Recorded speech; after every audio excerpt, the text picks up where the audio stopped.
Fala galera, tudo bem? Aqui quem fala é o professor Moacir e hoje quero trazer para vocês aí um conteúdo muito importante aí dentro da química, cara. É um conteúdo aí presente no nosso cotidiano, né, nos diversos exemplos, porque são cálculos. E esses cálculos específicos são cálculos estequiométricos. O nome parece um tanto estranho, mas é um conteúdo bem simples e você vai gostar deste conteúdo porque hoje você vai aprender como fazer estes cálculos. Vamos lá, pessoal. Cálculo estequiométrico nada mais é do que o cálculo sobre a quantidade de reagentes e produtos em uma determinada reação química. Por exemplo, se pegar aí dentro de uma indústria, é necessário você descobrir aí quanto de reagente será necessário utilizar para determinada reação, que apresente um rendimento desejado e assim por diante. Esses cálculos, eles usam então a base das leis das reações na teoria atômica molecular, além de serem executados aí com a ajuda de proporções mostradas nas equações químicas, pessoal. Quer aprender sobre cálculos estequiométricos, Quer saber tudo sobre os cálculos estequiométricos? Primeira coisa que a gente tem que pensar é balanceamento de equações. Está em dúvida sobre o balanceamento de equações? Vou mostrar para vocês aqui 3 exemplos. Vamos fazer aí 3 balanceamentos, as equações que forem necessárias, vamos fazer o balanceamento. Está em dúvida, neste canal tem aí um vídeo aí exclusivamente sobre o balanceamento de equações. Treina, galera, porque é muito importante saber sobre, para realizar cálculos estequiométricos, o balanceamento tem que estar aí na ponta da língua. Bem, galera, então acompanhe comigo aqui para desenvolver. Vamos lá então, a relação entre massa e massa. Então o exercício aqui ele diz o seguinte, pessoal, a primeira coisa que ele pergunta é qual é, deixa eu pegar aqui uma ferramenta para nós selecionarmos. Então, qual é a massa de óxido cúprico? O óxido cúprico, pessoal, está aqui na reação, como sendo o cobre e o oxigênio. Então, qual é a massa de óxido cúprico? Que por meio de 2,54 gramas de cobre metálico, que é esse cara que está aqui na reação, qual é a massa obtida, Quanto de óxido cúprico nós vamos obter reagindo então o cobre metálico e o oxigênio.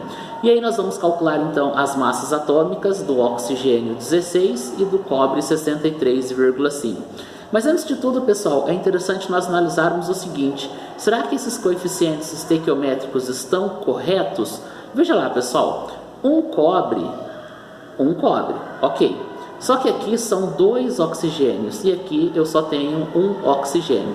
Bem, você tem 2 opções aqui para resolver isso, Ou você divide esse O2 por meio, ou você vai fazer aqui o mais fácil, Acrescenta aqui um 2, 2 óxidos cúpricos, só que daí agora você precisa de 2 cobres, ou seja, você tem 2 mols de cobre, 1 mol de O2 e 2 mols de óxido cúprico.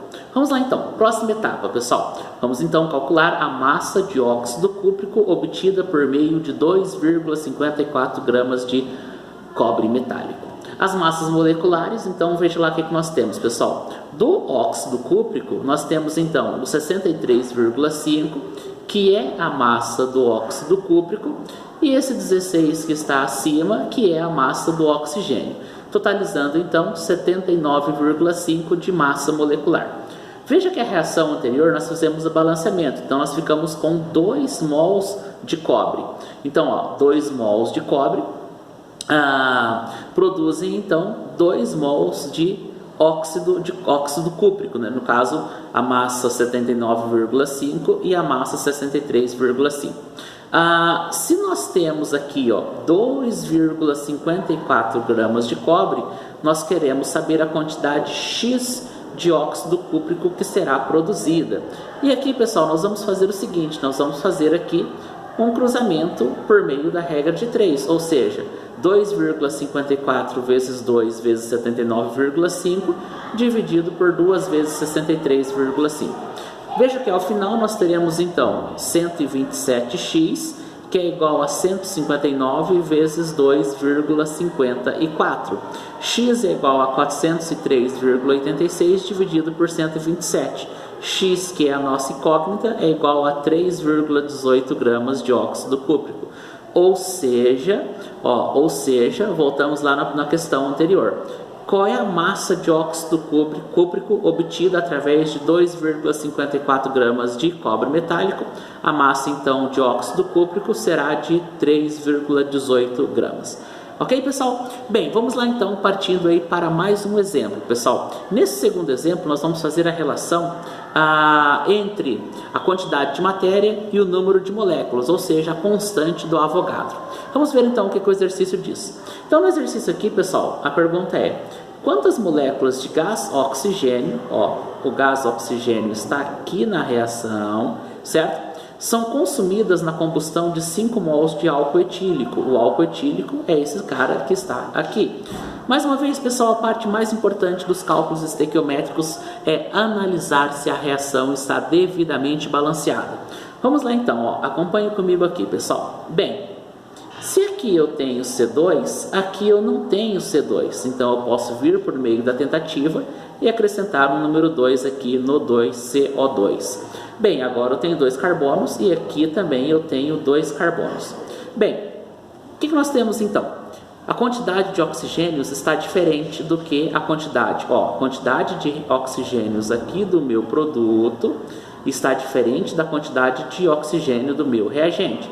Mas também a quantidade de hidrogênios não está tão ok. Dá uma olhada aqui na água. Eu tenho H2 e aqui eu tenho H6, né? Então vamos lá, vamos tentar então colocar o número 3 aqui na minha molécula de água. Bem, se nós pegarmos então 3 vezes H2 dá 6, ou seja, esse H6 aqui, tá correto. Se nós pegarmos aqui, 2 vezes o O2 dá 4.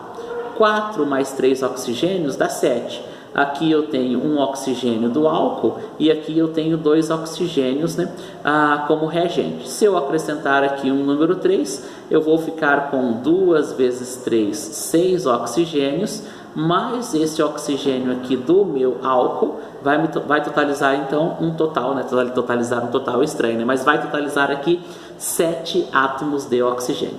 Agora nós fizemos aí o balanceamento bonitinho, certinho, muito importante aí na hora de resolvermos os exercícios. Atenção, galera, treine esse balanceamento. Tem que estar aqui na ponta da caneta, né? Na ponta da ponta da pena, lápis, o que você estiver escrevendo aí, tem que estar aí muito tranquilo na cabeça esse balanceamento, certo, pessoal? Vamos lá, O exercício então, pessoal, diz o seguinte: bem, nós temos 1 mol de CO2, né? Se nós temos 1 mol de CO2, aliás, nós temos 1 mol de álcool, que é o C2H6. Se nós temos 1 mol de álcool, que é o C2H6, nós reagimos com 3 mols de O2. Veja que está igual na reação, 1 para 3, joia.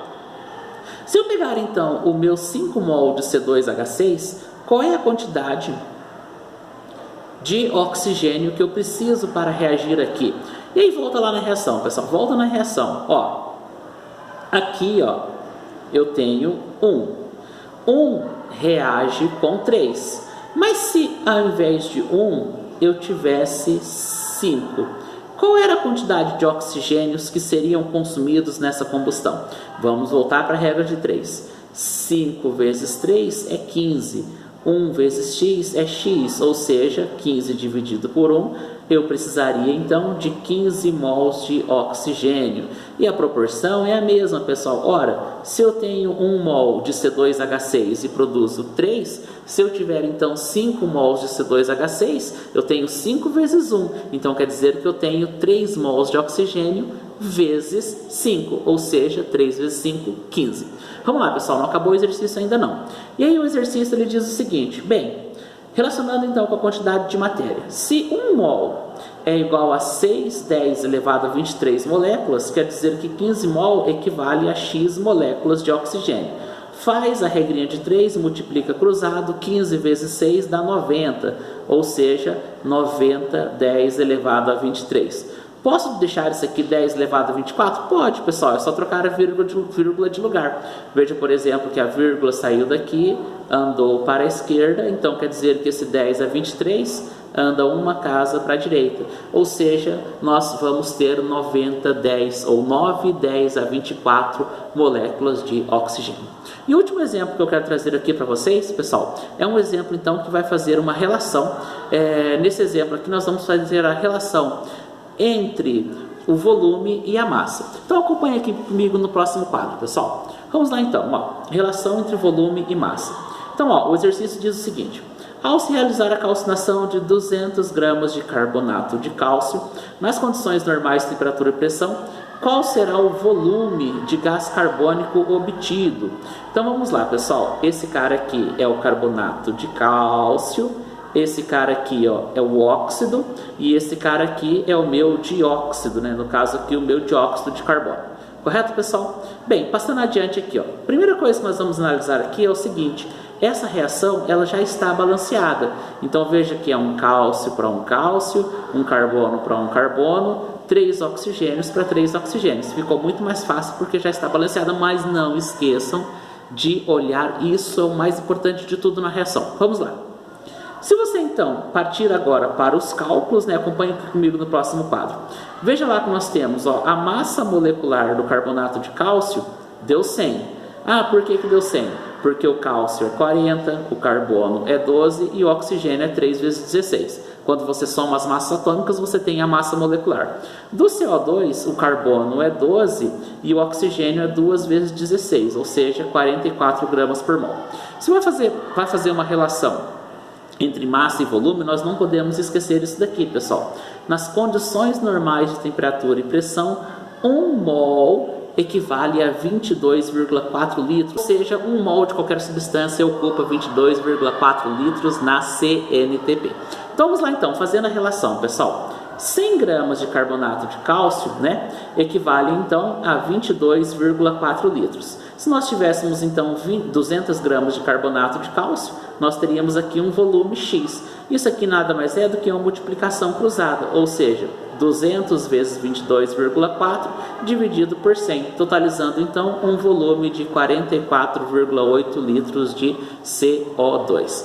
Certo, galera? Espero que vocês tenham compreendido, né? Treinem bastante, peguem exercícios do livro, apostila, sites da internet, resolvam, pessoal. Utilize a internet também, né, para aumentar aí o conhecimento, né? Vamos expandir o conhecimento, levando aí para fora dos muros escolares, e isso aí contribui com certeza no nosso aprendizado. E vocês já sabem, galera, ó, quer saber sobre química, física e biologia? Siga as redes sociais, se inscreva-se no canal e não perca nenhuma atualização. Agora vocês, galera!